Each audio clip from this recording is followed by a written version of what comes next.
Now, had you asked me in Core 1 what a holiday episode of 86 would look like, I wouldn't have explained what we just got with Core 2 of 86 here, and this was the festival holiday edition episode that I didn't know I needed, but I definitely wanted secretly, apparently, because this was incredible. And it was never a question of if the 86 were going to go back to the battlefield, right? Shin and company, it was a matter of when. It was a matter of when they put their foot forward. And you could make an argument that maybe there'd be one or two that maybe wouldn't want to go back and the others would respect that, but it was very much pointing in the direction that it was a matter of episodes, maybe a matter of minutes before they can't take normal lifestyle. And I mean, the parade I thought was a brilliantly directed scene because in this episode it was kind of like a peaceful episode. It was a slice of life. Seeing the different characters, moving companies, shopping, cooking, drawing, and just reading books in a library, right? And to see the parade of the machines and the gunshots, almost like PTSD, but more so a realization that this lifestyle, it's nice, people should have it, but that's where we belong. I thought it was so well done, and I think it'll be interesting to see if there's going to be any pushback towards the revelation. Not that, of course, the little princess here is actually the true leader of everything, because that was revealed last week, but more so about the blood and how the kind of like present and past can sort of be seen if she comes into contact. Because I do remember when I was covering the first part of 86, I even remember seeing some pushback against like the brains and like how they harvest in order to have the Legion do what they're doing. So I wouldn't be shocked if I see some pushback saying that it's too supernatural for their liking. For me, I'm perfectly good with that. I think that's a cool revelation, but it is something I'm going to be keeping my eye on with the community if there's any pushback with that. Though it's interesting because like typically when you have a scene like that being built up, the revelation dropping of the bombshell, I'm not who you think I am. I'm actually the one who sent the legions 10 years back.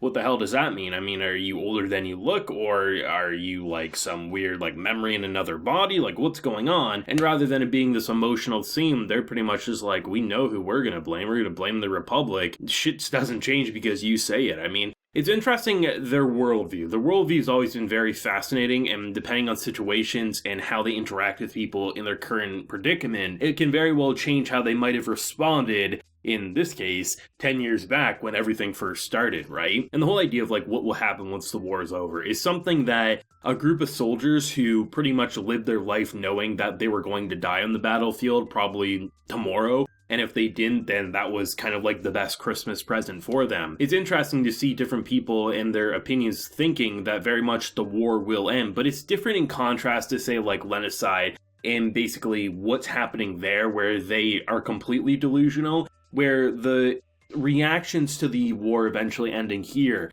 it feels more realistic and grounded because they know they have to keep fighting and they know they can't just mindlessly sacrifice people to do so, and that there very much is a sense of unity and lack of discrimination, especially compared to what we experienced in Core 1. So to see them all try to blend in, and I thought, honestly, one of my favorite points of this episode has to be the phone situation, where we have Theo basically needing to contact Shin, going for his ear, remembering they don't have that, discussing the fundamentals of like the pros and cons to having this device, which is just a block. It doesn't even work if the other person has theirs off, and you have to take it everywhere. But it's kind of like the interesting idea of like an invasion of privacy or not, and like them coming to terms with like why people would want that, and the idea of like, well, it'd be easier for the battlefield. Of course it is. But you can definitely just see how different their lifestyle is, that, if you probably picked 100 people off the streets of this city, and you said, hey, do you want something invading your consciousness and mind that can actively activate whenever your master, your handler comes in? Probably most and a majority would say, no, we're good with the cell phone so I can ignore shit when I don't want it. That's a pretty common thought. I mean, how many times have any of us,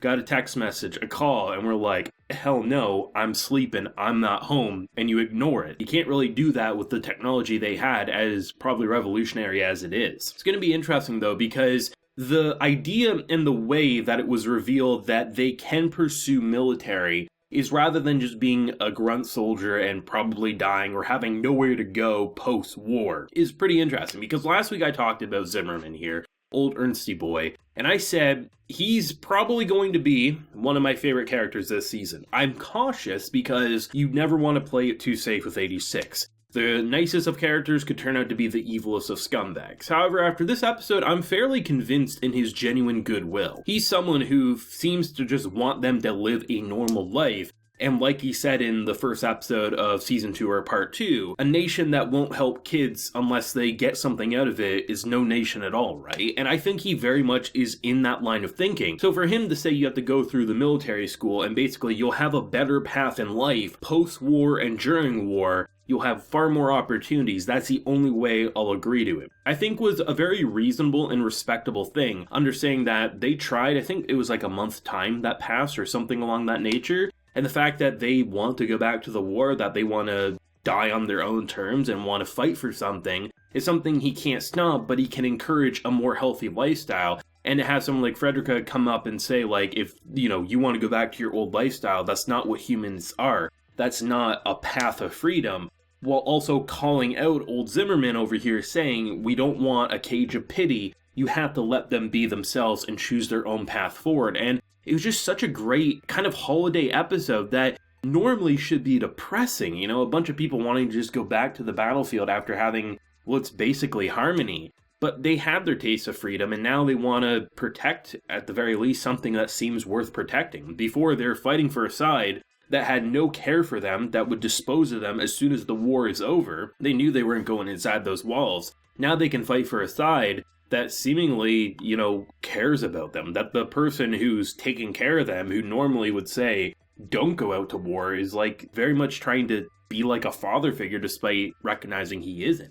Just such good character bonding, right? Like, these are the types of episodes that could be dry, or people could say, it's a filler or this or that. No, like, this is emotional, and it makes them going back to the war all the more memorable, in my opinion. I mean, the music is incredible. The backdrop musics that are playing throughout these sequences, the emotional directing, and I mean, the opening, absolutely incredible, ending song, equally incredible. This is just a very high-quality, well-done production, and it will be a damn shame if we don't get, like, a seasons 3 and 4 or a season 3 part 1 and 2 down the line. Because it feels to me that this is very different for A1 in terms of, like, really pouring in the passion, and I believe it's relatively well popular everywhere, so it'd be crazy if we didn't get more. I mean, I think everyone's going to benefit on that production committee, source writers as well as just the anime itself, but shit, let me know your thoughts and feelings of what you're feeling, because there's definitely some big bombshells dropped, but then also just like, what are you feeling about the progression of these characters